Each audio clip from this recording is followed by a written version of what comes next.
r/NoSleep. Posted by u/SkinnyTinkles. I work as a lawyer.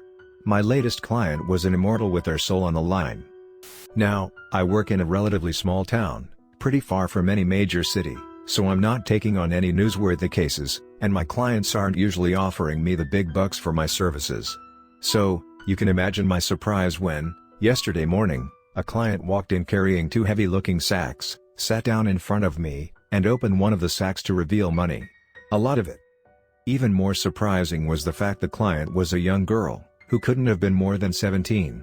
Now, you can understand why I was already more than a bit skeptical. Then she told me she was immortal and needed my help in changing that. No sooner than I had awkwardly laughed, she interrupted me and made my jaw drop. I was Tommy O'Malley. Mr. O'Malley to you, back when I taught you mathematics for a few years in the early 1980s. I was a bit confused now. I did have a Mr. O'Malley teaching me back when I was a teenager. I remember him mostly for being strict and for excessively mean. I noticed that the teenage girl had the same blonde hair and green eyes that he had. Perhaps they were relatives and this was some sort of prank? That would be a bit strange though, considering that I had heard about Mr. O'Malley's death a little under a month ago. I was trying to rationalize this in my head, but her next statement blindsided me. Near the end of the school year, your first year at the school, I kept you behind and yelled at you, saying you wouldn't be half the lawyer that your father was if you kept skipping classes and failing tests. You then started crying. Wow. Yeah, I suppose Mr. O'Malley was a mean old man, but I can't see him telling that charming tale to his granddaughter so she could play a prank on me, not least after he was dead for almost a month. Now, I wasn't really convinced that old Mr. O'Malley had reincarnated as this teenage girl, but I definitely wanted to know more. Okay, let's say you're immortal. Why are you here? I was given this curse in the summer of 1641. I was only in my 20s, perhaps my early 30s, yet I had fallen ill. I was coughing up blood for over a week and I knew I hadn't long left. One night, I sat down by a river feeling sorry for myself. Now, this teenage girl had just told me that she's been around since the 17th century, but something about the sincerity and regret in what she spoke about had me drawn in. I've never been one to deny the existence of the supernatural, but I was still wary, so I let her continue speaking.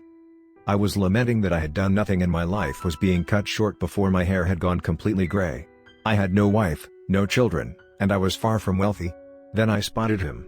Across the river, a man wearing rags, humming a tune, until he looked up at me. The young girl's tone of voice was one of anger, of hate, but her eyes looked fearful. He asked me what had me in such a foul mood on such a fine night. I grumbled that it was very apparent I was dying, and that was when he grinned, a terrible, wretched smile.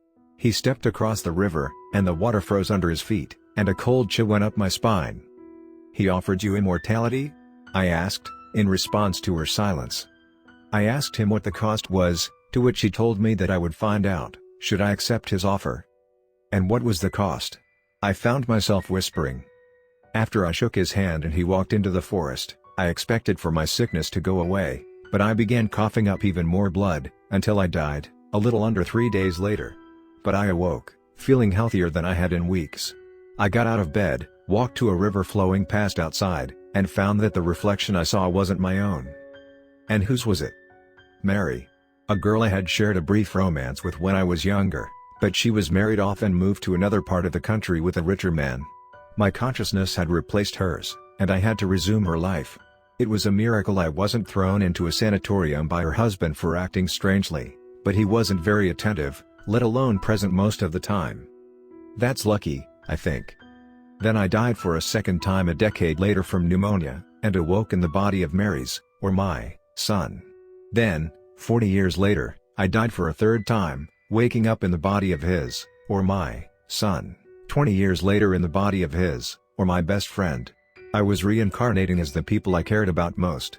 Whatever I made a deal with had played a cruel trick on me. This brand of immortality is worse than death. Got more than you bargained for, there, I mumbled, still trying to figure out if I believed her or not. On one hand, the whole idea was crazy. On the other hand, I was pretty convinced, plus she had a sack of money. So why'd you come to me? And why is it worth that big stash of cash? I asked. Last I was Tommy O'Malley. I'd been Tommy O'Malley since he was a toddler. I'd got a good teaching job, but stupidly I had a kid. I abandoned him before he turned 5. I foolishly hoped I could save him from the consequences of my wish. So I became a recluse, only showing up to work. Were you being a mean old fella in case you'd wind up getting attached to any of us? I laughed, but stopped after the young girl glared at me, and I swear it was the same glare Mr. O'Malley would give us when we talked in class. She continued, but then in 2008, my son came to see me. I don't know how he didn't hate me, but he said he wanted his kids to meet their grandpa. I should have turned him down, but I had gotten lonely, and little Kelly melted my heart. I realized where this was going, and let her continue. 3 weeks ago, Tommy O'Malley, that is to say, me, died in his sleep. I woke up as Kelly at around 2 in the morning, and ran to the edge of town crying. Then I saw him again. The man who granted my wish. I began swearing like a sailor at him, then he spoke. Immortality not all as you imagined it? That's all right. Meet me 1 month from now, at the river we first met. I can take back your wish, but it'll cost you. Kelly stared at the floor and said I can't let him have my soul, but my immortality needs to end, otherwise I might end up reincarnating as one of Tommy's grandchildren, or my siblings, I suppose. I understood. I had to raise my daughter all by myself. I wouldn't be able to stand the thought of her soul being kicked out of her body. Still, Kelly was asking a lot of me. I responded, you think my time at law school will help you cut a better deal with some demon? I'm a little out of my depth in that regard. She opened the second sack to reveal books, scrolls, some printed documents and sharply said these are some recorded instances of a guy who sounds like my curse giver. Learn what you can, and remember, I'm paying you a pretty big portion of the money I earned as Tommy. Meet me tomorrow night. With that, she left, carrying the money bag.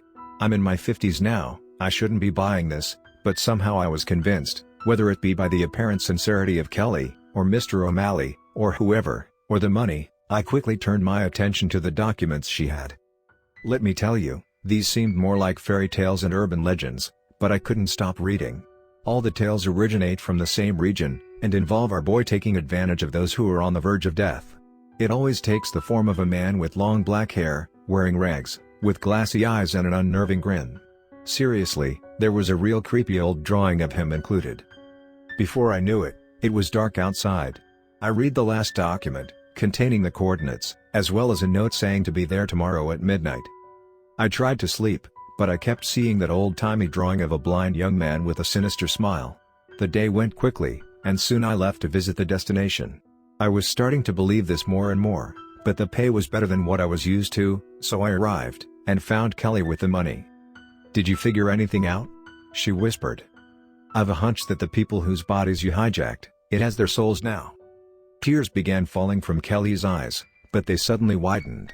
I heard a humming from across the river, and it sent a shiver down my spine. A man in rags, with long hair began crossing the river. Did you find another way? Kelly frantically asked. I'm sorry, but for the sake of your family, I think you'll have to let it take your soul. There's another way.